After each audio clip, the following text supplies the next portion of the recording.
Alright, hello and welcome to the Shearwood Games live stream. The banner's wrong, just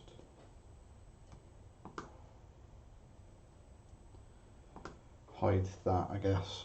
Welcome to the Shearwood Games live stream, second this week, where I will be building, well, all of this junk will become lovely space station.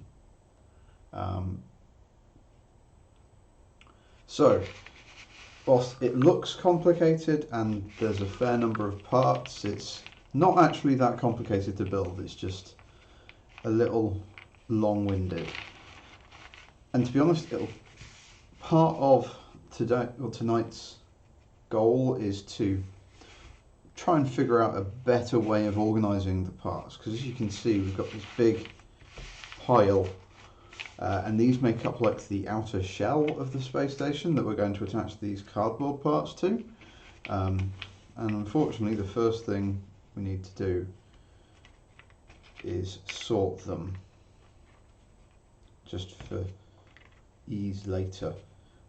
There are 4 different kinds of parts, and you can kind of tell them apart by eye. 2 have got sort of tapered edges, whilst the other 2 have got sort of angled edges. Yeah, so I was going. No, I won't do that now.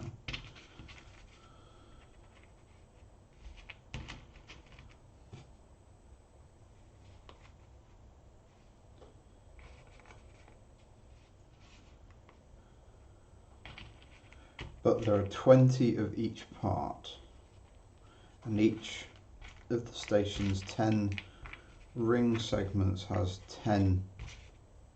2 of each.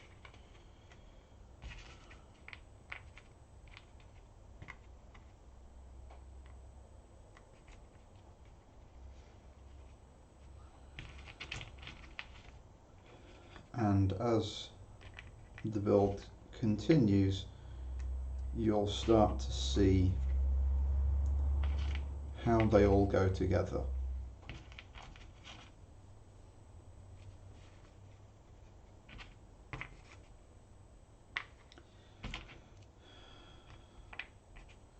And this will be coming out probably alongside, depending on how much it actually ends up costing to get made, maybe with a set of asteroids, and it's kind of my intent to start selling these on their own, because whilst they're designed for use with Solar Dominion, they'd be great for use with all manner of other games, Dropfleet, Battlefleet Gothic, that sort of thing.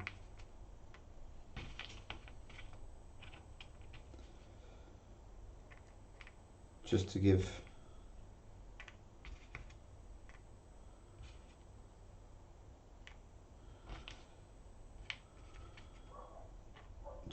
it that sort of air of more, well, that is one of the few things that I dislike about space games, and I know maybe some people listening to this who know me will think of that as heresy.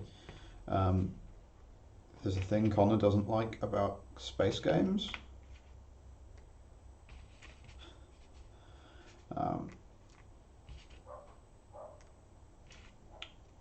But it's the sort of lack of terrain. There's a lot of very interesting things you can do with terrain in like traditional war games, but space is just space, and a lot of the tactics around what happens in fictional military encounters in space often revolves around the fact that there isn't a huge amount up there.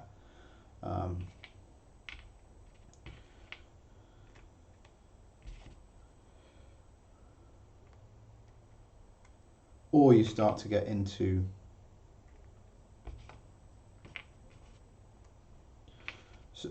I guess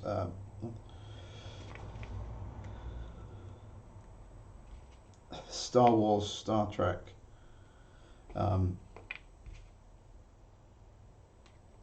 Asteroid fields as dense as soup. And I'll admit I'm a little bit guilty of that with some of the art I've done for Solar Dominion so far. And sort of, I'll be the first to admit you've got to make some contrivances to make space interesting.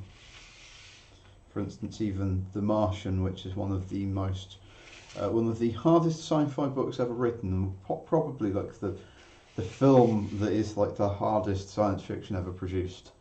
That's got like a hand wave of, yeah, we've invented magic anti-radiation material. All right, with that out of the way, with the brief sort of sorting phase out of the way, I can start to introduce you to the parts. And so we've got 10 inner rings here.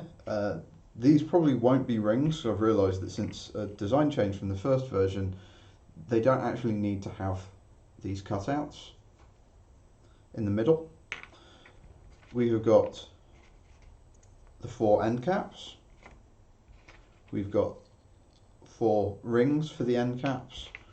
We've got the banding to go around the edge of the space station. We've got all the cladding parts. We've got the cross bracing and the base, and then we've got the 80 outer components. And so the first thing we're going to do is we're going to take these parts, which together form like a truss structure.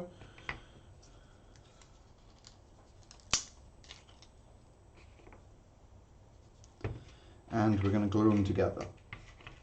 So these parts, this is one of those bits where you think it's a really clever idea when you're designing a thing, and then like just physics comes along and reminds you, sorry, two things can't intersect.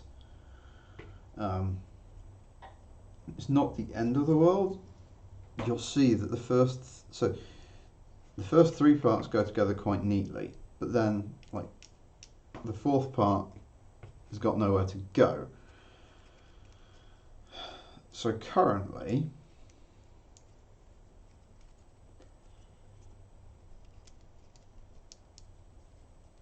you can just kind of wiggle it into place. I know this is possible because I did it with these parts and took them back apart.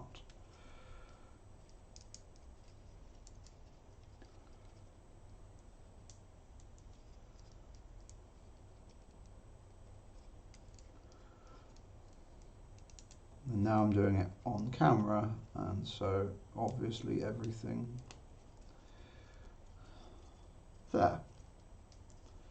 So you can already start to see how it goes together. And then I'm just going to drop a little bit of glue on all of the contact points where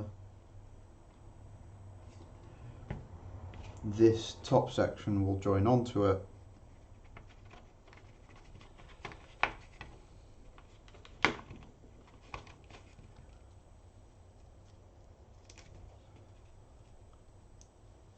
And there you go. Just like that. You can now quickly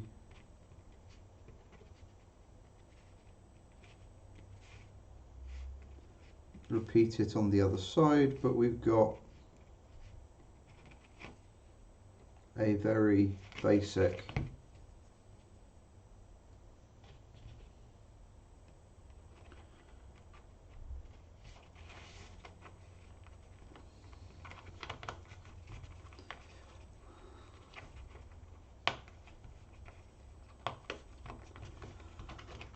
internal truss that I've just glued to the table.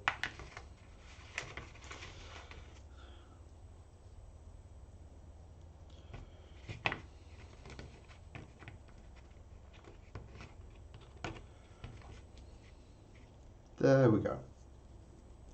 I'll set that just sort of standing up like that out of the way for a minute. So the next thing I'm going to do is I'm just going to quickly assemble the base. So we take this inner part, and I've just applied some glue.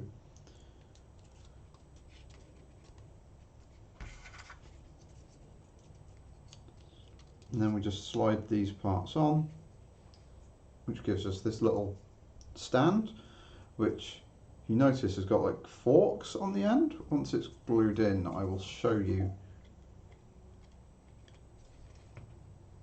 Yeah, and it just slots into the corresponding holes on the base. All of this ends up getting sprayed black. So just quickly, but you can see how now the sort of central truss section just slides on there.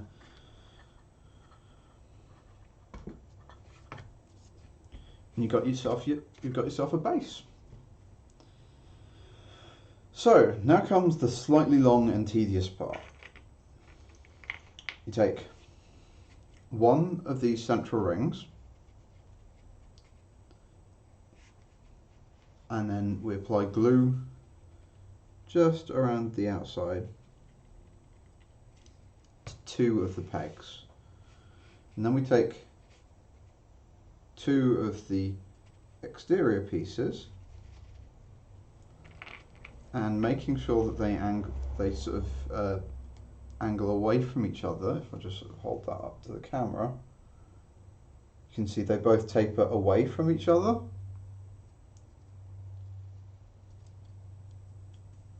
Told you it'd be a live stream where I glued myself to things. Then, just working our way around, you take panels of decreasing size,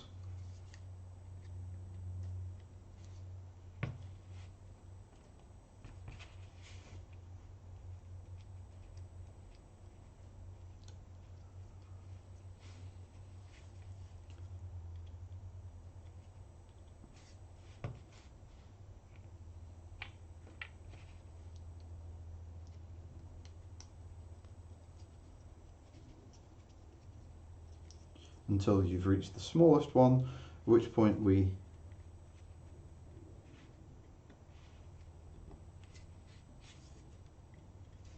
flip back around, and you take another small one, and then the next size, and then the next size.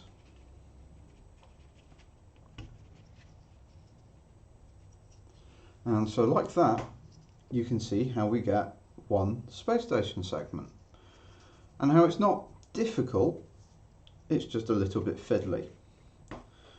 And so this is the bit where I thought, where if I was recording this for a video that I was going to edit and put up later, I would just sort of montage through, but unfortunately, this being real life,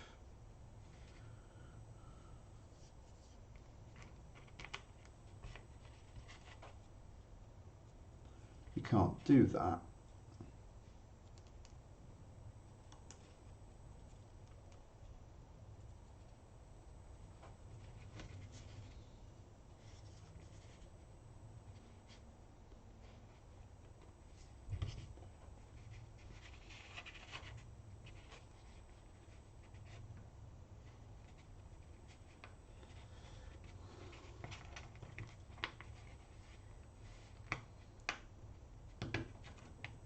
Although if you have one of these and you're ever sort of and you've forgotten where you are in the chain, a neat little trick is that the back, well, effectively the sides line up.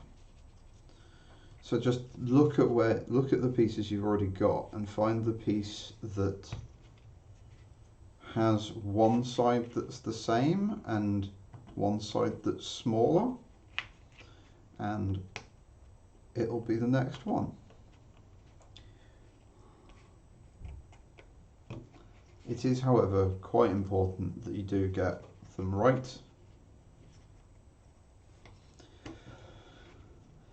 as the next step involves gluing these together.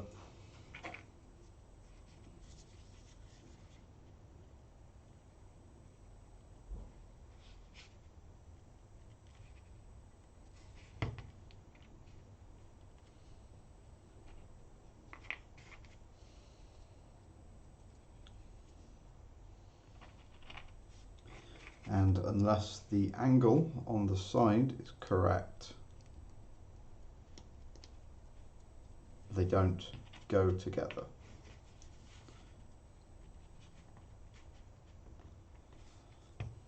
Part of the reason this kit contains so many parts is that it's a kit that's almost entirely composed of compound curves, which is an achievement in MDF, but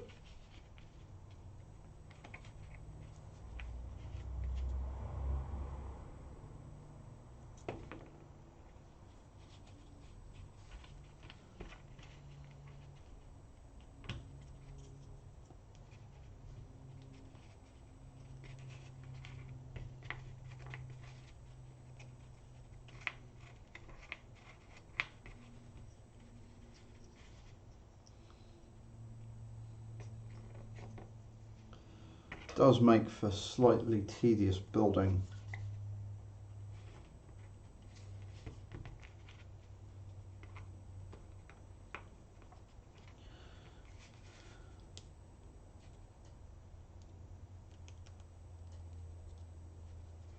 I guess just as a note, it also doesn't really matter where on each ring that you start, because they're just octagons. The whole set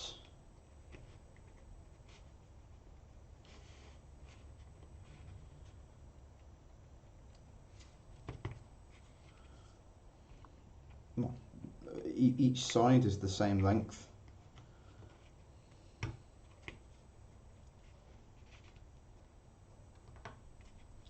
Even though I'm not mad enough to make a kit where there's a tedious building process,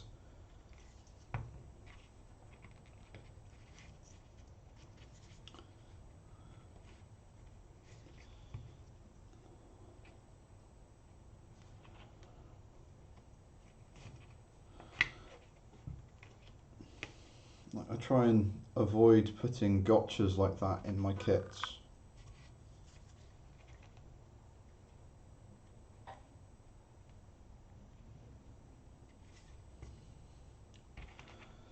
Now you might be wondering to yourself, why does it have the hole in the middle? Was it just something I put in because it looked nice? Originally there was an additional bracing structure that sat between the curve, or between the rings, that connected each ring to the next. But a combination of me not actually properly measuring things whilst doing the CAD work, and then the realization that it wasn't actually needed, ended up with it just not being included in this version. And because the part hadn't been changed, I just kept the hole, and you can kind of, if you look at it closely, you can see there's a notch in one side. That's where it joined on.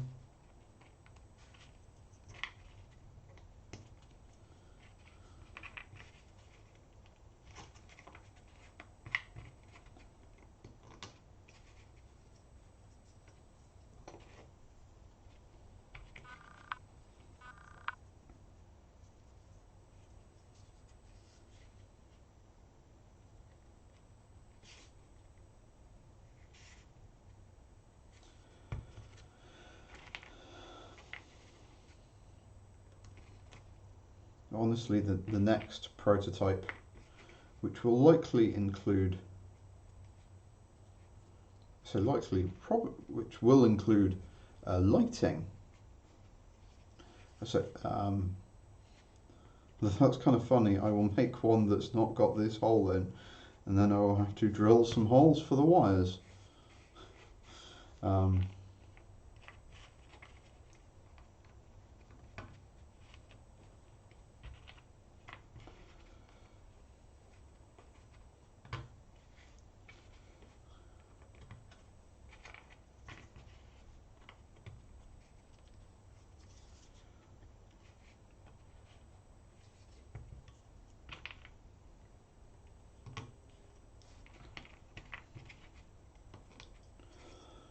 Alright, we're up to 6.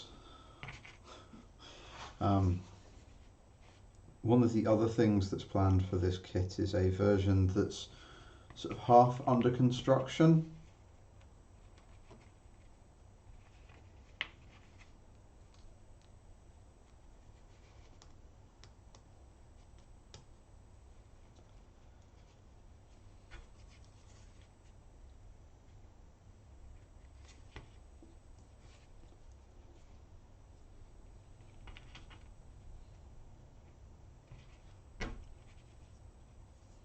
It's like one of the first major space stations to appear in media was Luna 5, I think it's called, which is the space hotel at the start of 2001: A Space Odyssey.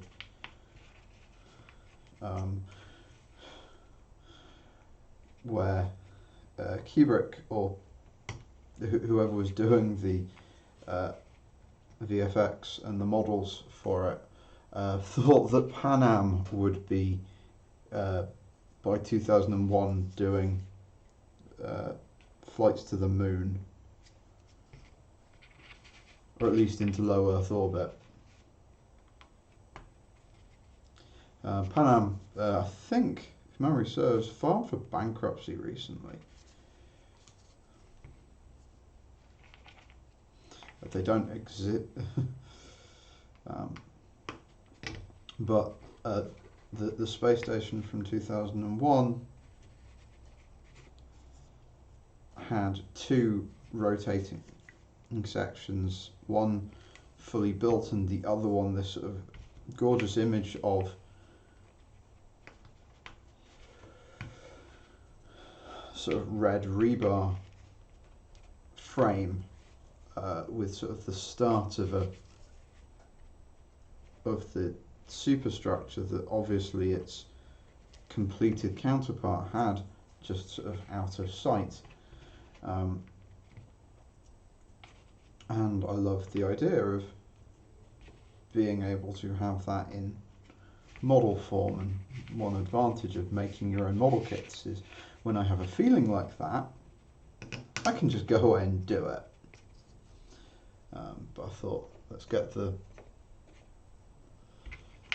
built one done first, because there are still a couple of unanswered questions in my mind about how the unbuilt variant will work, and also I want to make them compatible.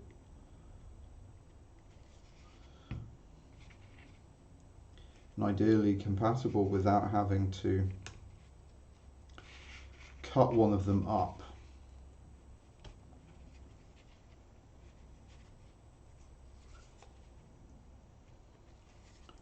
So I guess, given that I said I was going to talk a bit about the plan for Solar Dominion, the miniatures game, Fleet Combat and all the rest.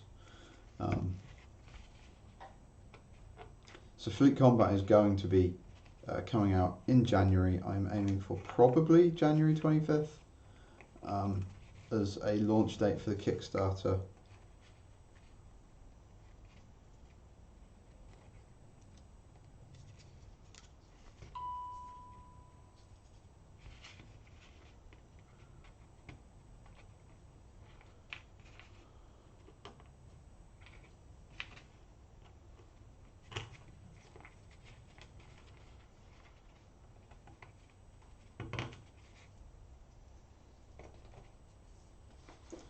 Just pinged.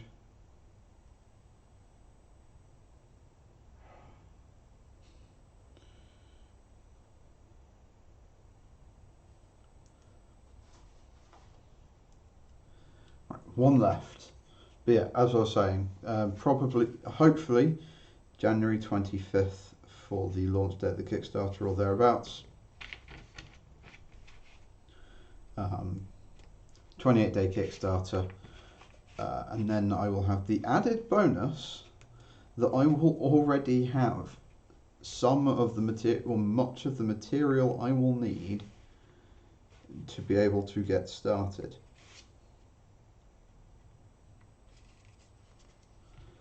So assuming that funding is successful, I will be able to produce up to 100 limited edition versions of the game. Now, if for whatever reason, either if, as I hope, the Kickstarter is successful beyond my wildest dreams, or if you just miss out on it by a couple of days, or whatever, I am intending that this not be the last you see of it. There will be a handful available in the web shop afterwards.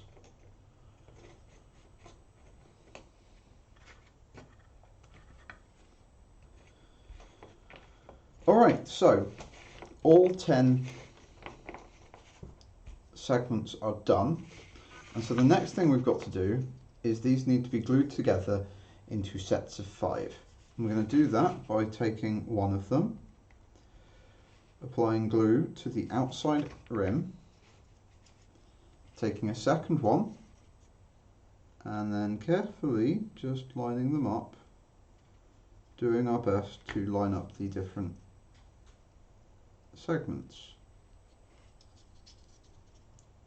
Now you don't have to be super precise here, but as long as you can sort of hold it up on the edge and these two sort of form a line, you'll be fine.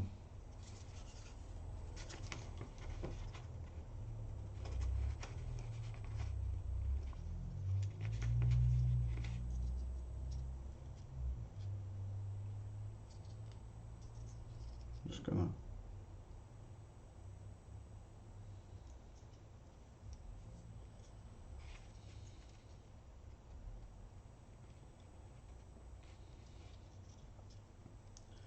some sins here we'll be able to hide when it comes to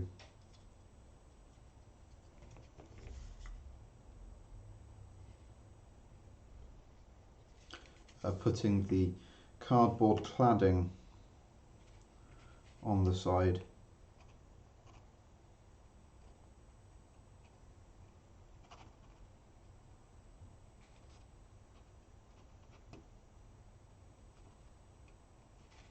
So whilst usually in my other videos on stuff like this I've said that you get better results if you use wood glue, here no, really you do need to use super glue. Unless you've got some kind of instant bond wood glue, but it needs to be able to grab pretty much instantly.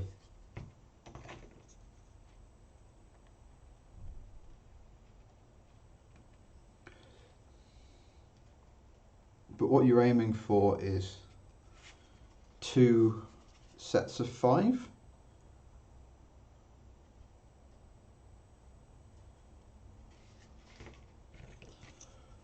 One of the other things that I'm going to include instructions for in the kit, and probably put them online as well, just because it'll be a nice little thing.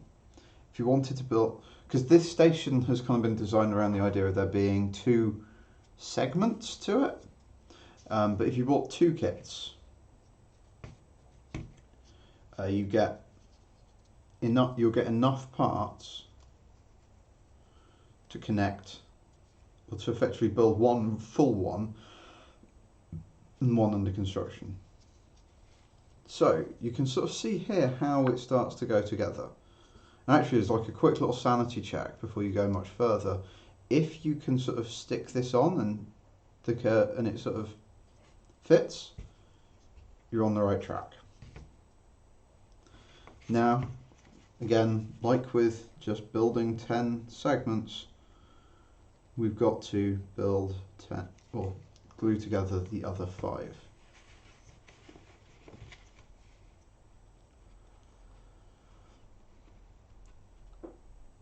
The astute among you will notice that we're starting to run out of parts.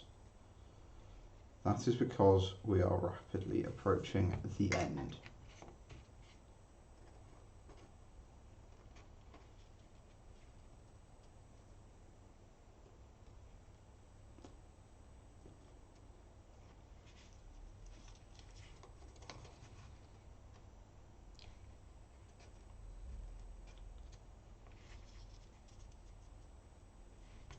This one just doesn't want to stick. Do you ever find that super glue just doesn't want to stick? Like you'll be building a kit or something, and then just like one part will just refuse to stick to anything else. It will refuse to stick to the one thing that you want it to, and then suddenly decide that it's going to stick to your hands, your modelling table, the knife, anything and everything except where it's supposed to go. And then often the moment it does actually bind to something, it's in the wrong, like it's pointing the wrong way or something.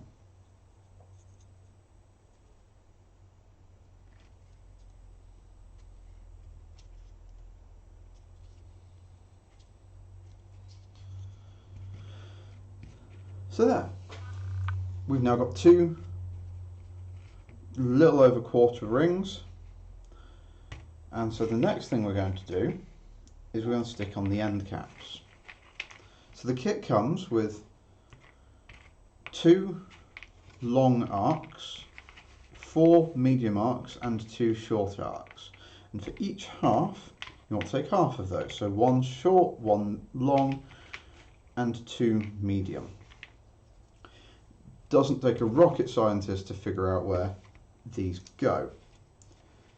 The long one goes around the outside. It goes around the outside.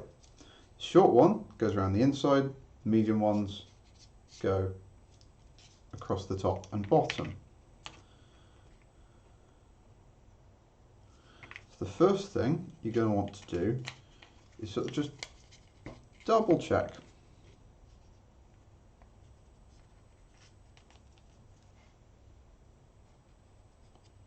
So that you'll notice on this, if the camera will refocus, that they've got narrow slots and wide slots. The wide slots go sideways. So take your glue and put a squeeze of glue down this channel here, and you're going to want to then place this here, holding it kind of with your thumb as you then apply glue around one side and apply glue to that. Then taking the end piece,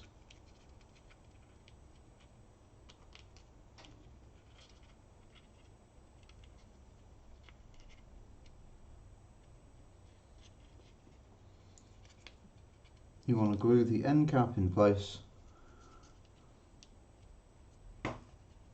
so that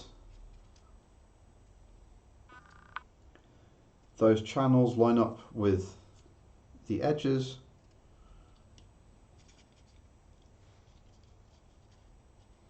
and then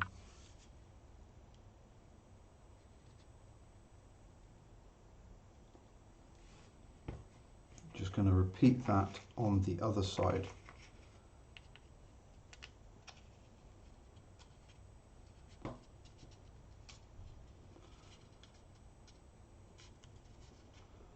These bits help hide some of the sort of cracks in the model, but they also help tension it. They help keep it round and make it a lot more robust. So now all I'm doing is repeating that on the other side. And you take the long one,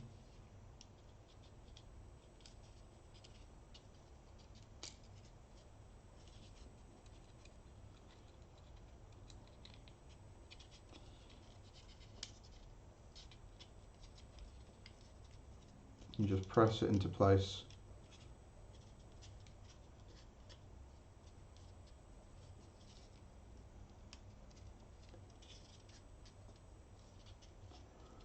And like that.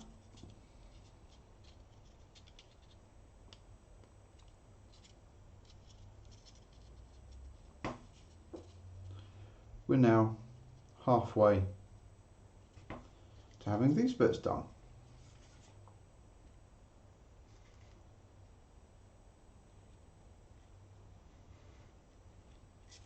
Now just repeat this twice more with the medium length ones.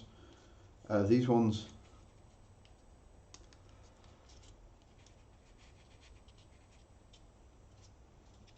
go in the top and bottom.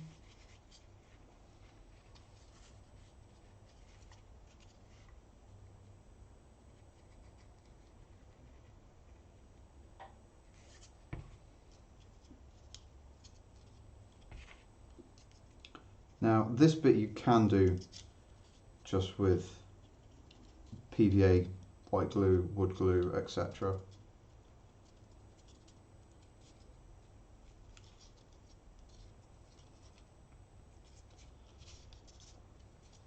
And so, like that, we've now got...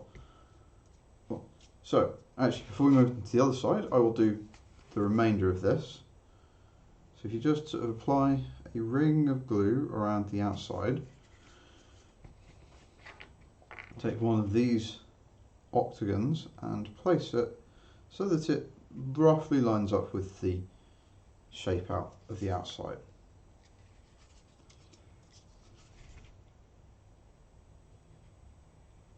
Repeat that with the other side. Getting it perfect isn't required, but the closer you can get it, the nicer the finished product. And so now all of the MDF parts of this are complete. So now we've just got to repeat it here.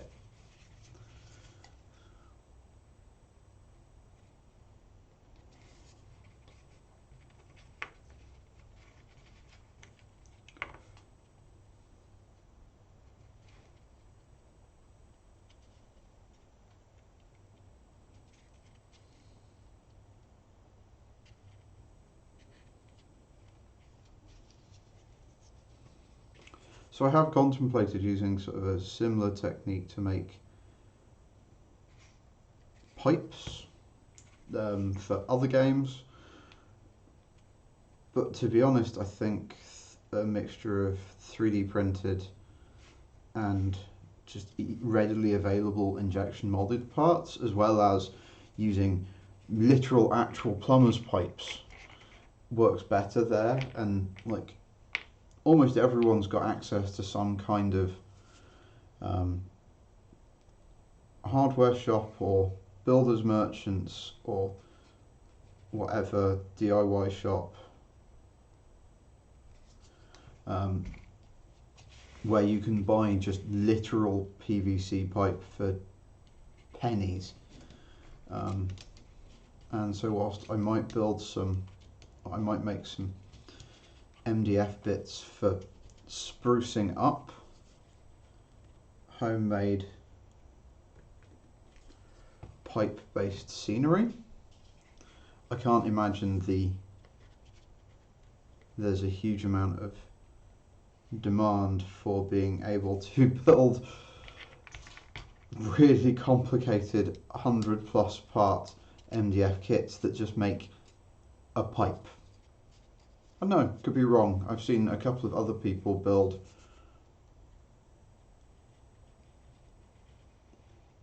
like kits that have got sort of just elbow bends like this, which is why I kind of knew in my mind's eye that I wasn't completely mental for suggesting it.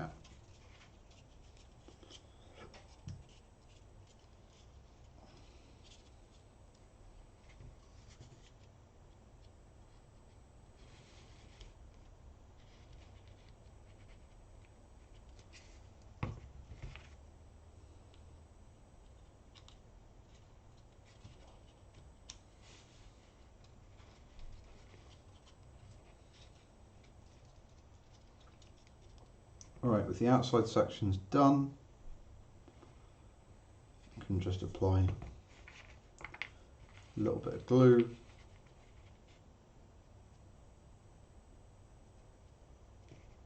Place the end and repeat.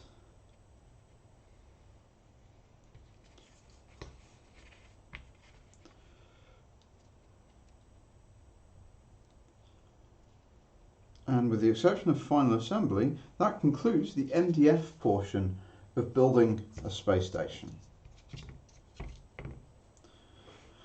Now starts the card bit.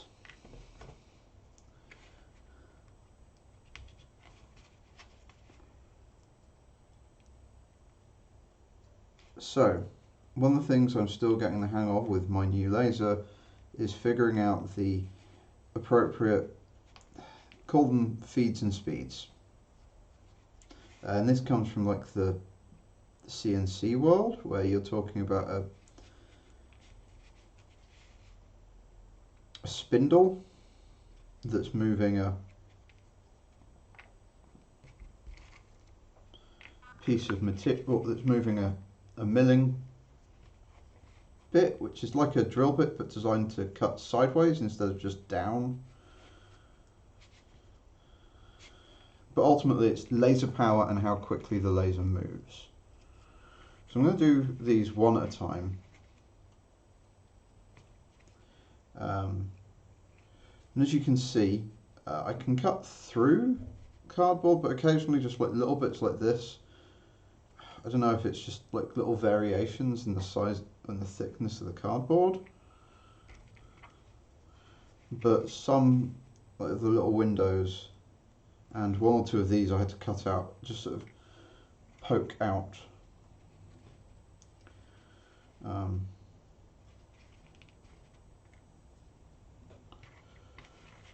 I'm going to sort them into piles of 5 because we need 10 of them per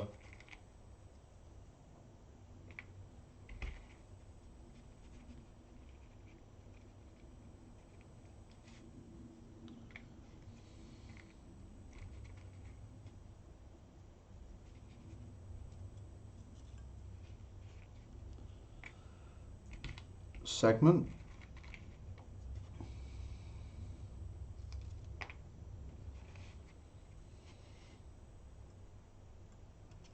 So I'll build one so you can see how it's done.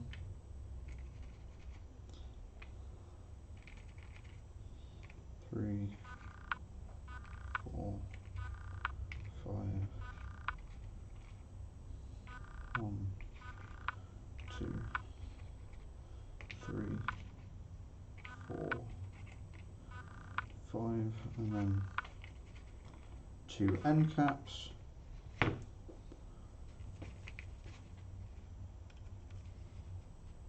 One, 2.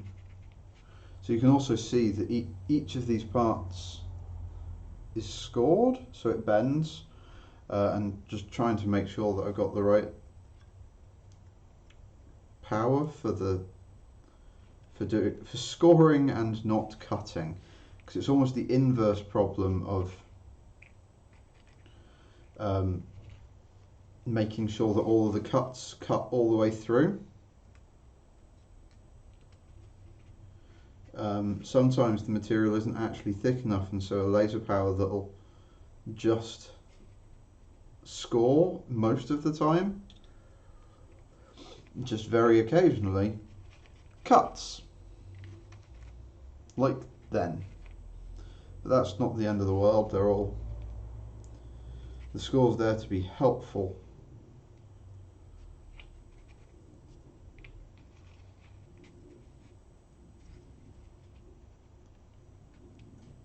So if you're building a kit like this and you get little parts like this, don't throw those away. They make excellent rubble. So we take one of our space station halves, and I'm going to start on this side. Apply some glue. Again, I'm using super glue, partly because it's here, partly because I'm lazy. Then making sure you've got the side that bends facing up.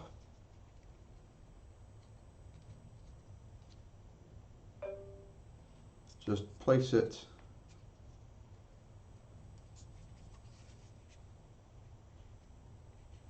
there.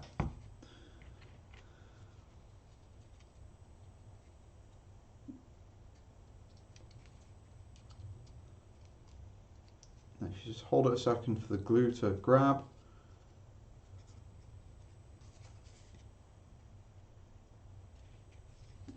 Now, when super gluing components made of paper or card, one of the big things to remember is that cyanoacrylate,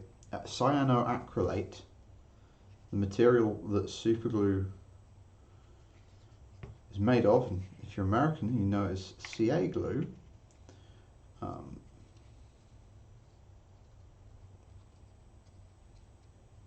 that's what CA stands for. Cyanoacrylate reacts generates heat when you bring it in contact with organic material, like paper. And the more available the organic material, like the sort of fibrous nature of paper versus the relatively solid nature of MDF, the more heat it generates. So just make sure to use just only as much as you need, but you can start to see how that sort of goes together.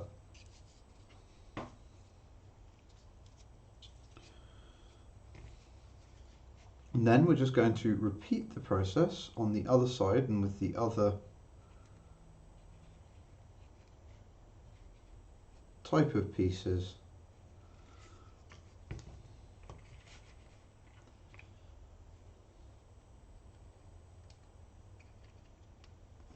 Following the curvature of the model.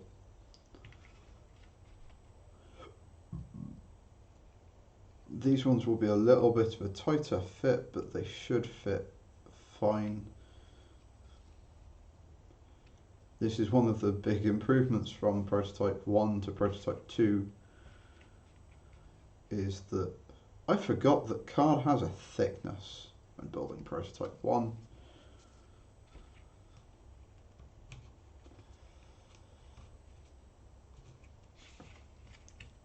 I almost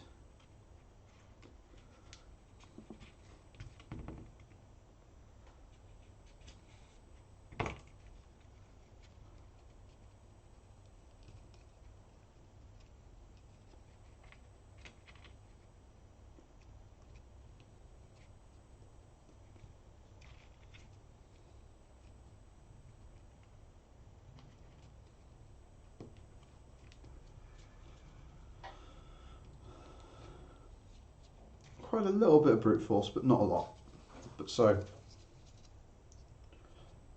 massive difference from that to that, especially once it's painted up and it's had a dry brush and you've sort of painted some bright colours into some of those windows to make it look like there's lights behind them.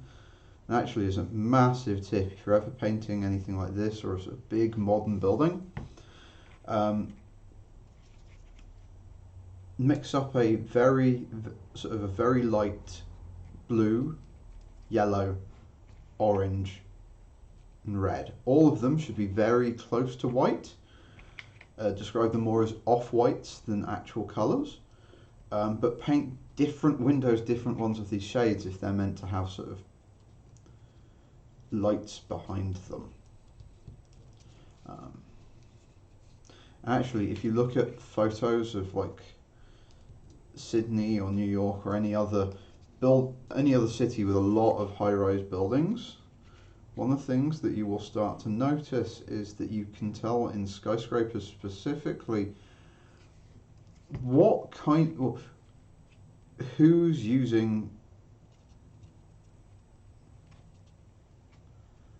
which bits of what buildings, because like residential buildings often have, or residential areas have warm lighting, so yellows and oranges and reds, red tints to the colour. Offices tend to have very sharp, very cool lighting.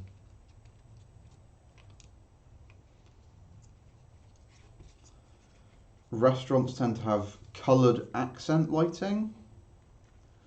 and you can often see where or who owns what floors or what they're used for, because you can sort of see literally sort of strata down the side of the building. Alright, so now we've got both sides, and now we've just got to do something about the end caps. So again, place a little bit of glue in.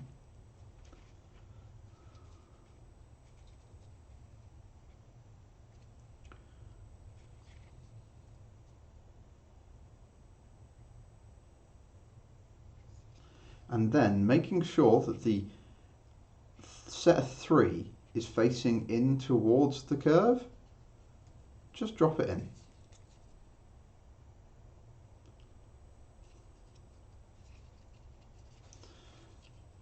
And then you get sort of the end cap.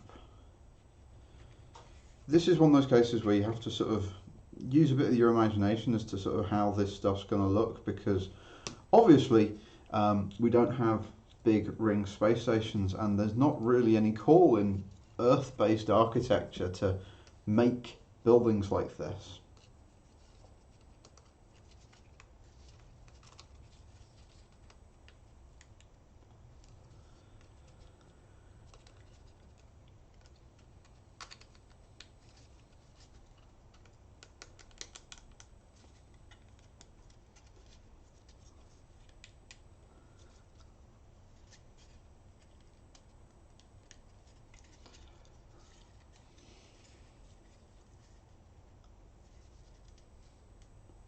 So you can now affix it to the central column.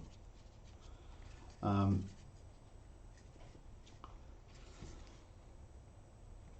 just going to add a dab of glue around it just to fix it in place. And it's at this point that you can start to see how the whole thing's going to go together. So if I just attach it to this, at the moment it's unbalanced, but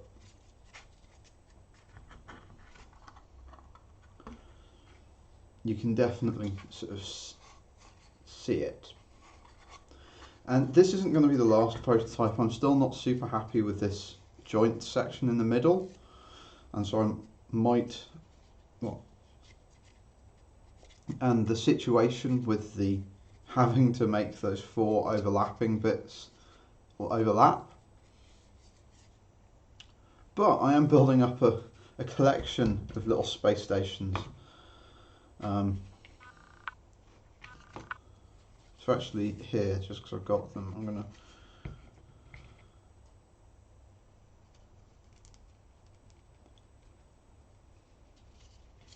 just glue the end caps in now.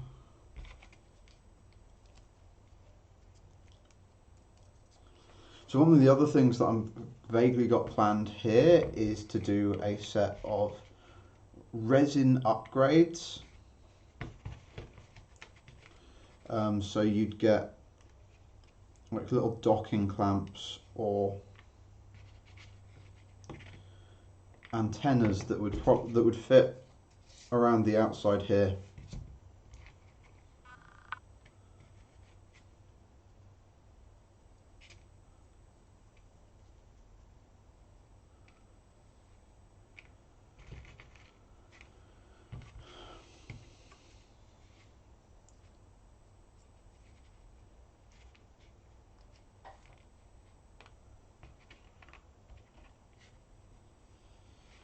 So I've said this on the blog, but I'm going to say it again here for posterity.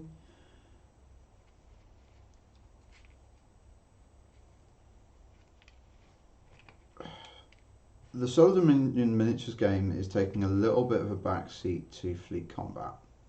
That is in part because Fleet Combat is an easier sell for people, and it's easier to make.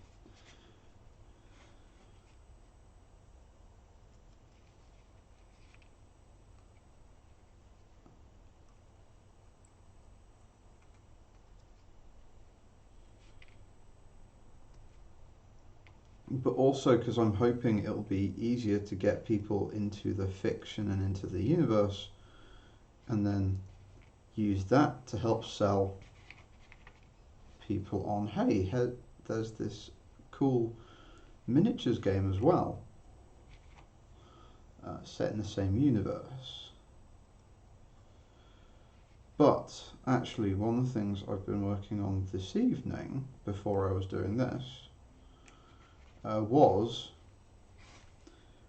doing some prep work for a diorama that would be available with the Fleet Combat Kickstarter.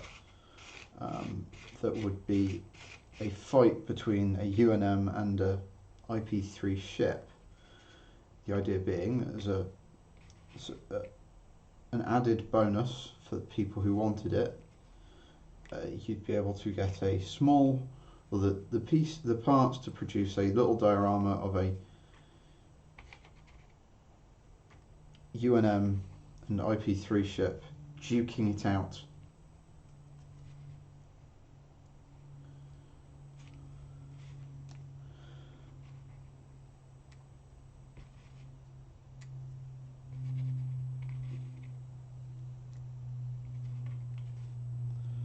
And assuming that I can talk to my casters and get everything into one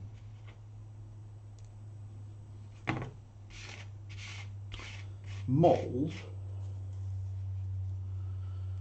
it'll be a neat little stretch goal, but also then possibly an easier sell for people who are like, yes, I want the Ultra Deluxe Kickstarter edition of the board game, to go, well, you've already got all of the parts you need to play a really small game in the miniatures game.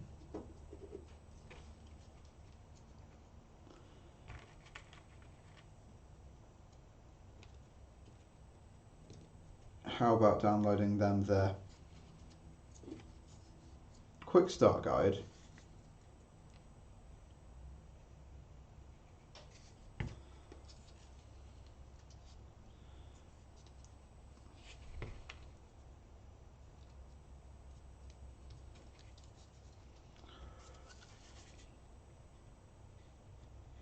Because one of the perennial challenge is that getting a miniatures game off the ground is expensive. And whilst I'm incredibly lucky that my sort of day job and sort of personal situation means that I can afford to invest in this, that's not infinite and it's not endless. And so I'm kind of hoping that either I can use this fleet combat thing to provide me with the funds I would need to get it off the ground, help me find a publisher who'd be willing to help me get it off the ground, or otherwise give me the audience to help get it off the ground. And being able to start putting my miniatures into production, even if it's just sort of for a decorative diorama,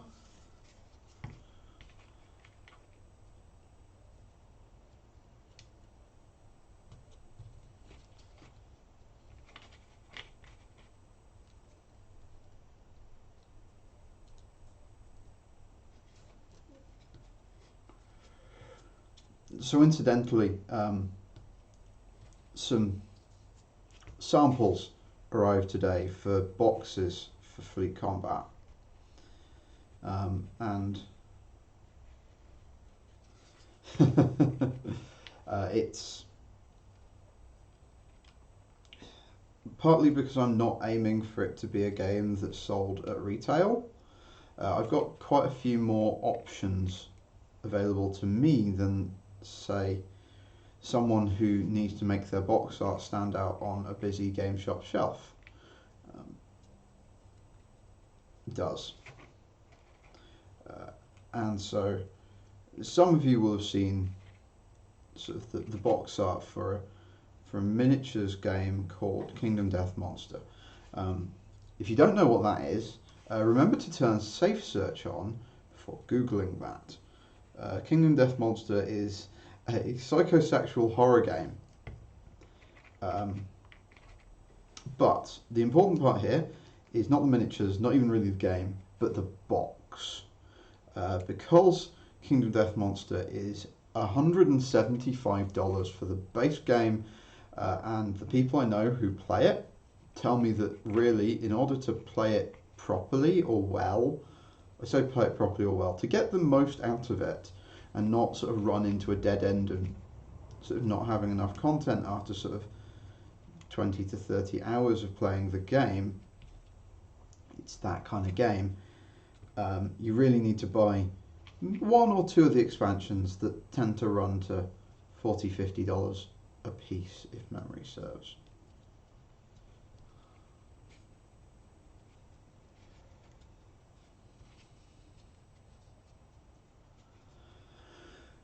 But the box is plain black with a gold foil version of the game's logo. Alright, so just quickly, because I've now assembled both sides, and so it is now time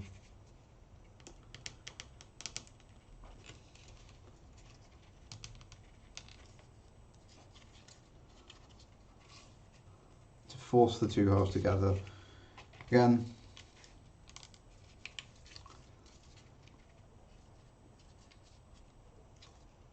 this is a learning experience.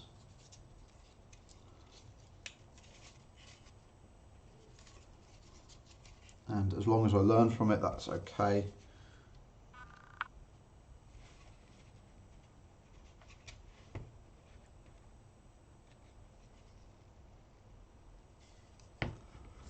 But after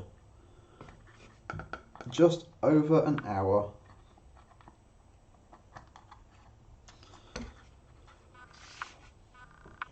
Space Station.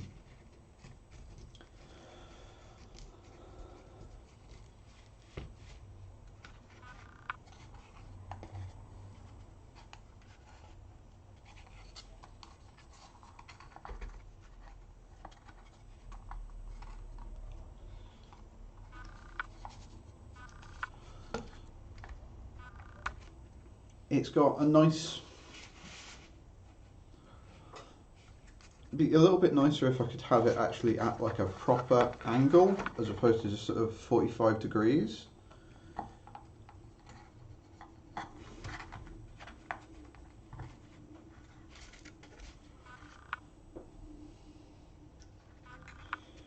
But it's nice. Alright, to sort of finish my train of thought there, Kingdom Monster has like a black box with like a gold foil logo on it, and it just gives it this really nice, really premium look, and it's one of those things that I sort of admire about the game. And one of the things about this is about Fleet Combat. You look on Facebook or Twitter or Instagram, I've posted a couple of pictures about it. Like, a lot of people said it's got a hefty table presence to it. And that's one of those things that I want to replicate with the box itself. But at the same time, I was sort of thinking, okay, how's stuff like this going to be packaged? This is probably just going to end up being packaged in a little book box because it's an MDF kit. But stuff like the models and the dioramas, many of you will probably be familiar with Games Workshop. Some of you might even be familiar with the Horus Heresy and the Horus Heresy character series. Now, if you buy stuff from Games Workshop, if you buy anything that's on, once upon a time, everything from Games Workshop had either came in a blister or it came in a box with box art. But these days, a lot of stuff comes in, only stuff that's got a retail release comes with box art. Even stuff that used to have box art, if it's online only, it comes in a plain white box that just says like Games Workshop on it. But because they're designed, I think that's partly because they've realised that if it's not sitting on a shelf, it doesn't need to look nice. The box just serves to get it to you. But even still, like sitting in someone's stash, just having Games Workshop on this is enough to maintain that sort of brand identity. And even like the Horus Heresy character series, they come in these plain black boxes with a silver foil Horus Heresy character series on top. And I was kind of thinking, what if I get like little black, I guess, jewellery boxes to put model kits in. Anyway, you can possibly tell that with my order from the box company, they sent a catalogue. I spent a little bit more time than realistically I probably should have looking through the catalogue. But with that, thank you very much for watching this. And let me know in the comments what you think of this V2 space station. Like I said a minute ago, whilst I think this central section is a solid improvement from the V1, I do actually want to put like a little hub piece here, and I think I've convinced myself there is definitely space. And I think I definitely want to adjust these bits. I've realised there's a mismatch in design from the top and the sides, and I prefer the design on the sides, and so I will redesign the top. And then by doing that and adding the central section, this will also really help to fix the problem where that central section requires basically to be me and know how I designed it to get it together. Alright, thank you very much. See you next time.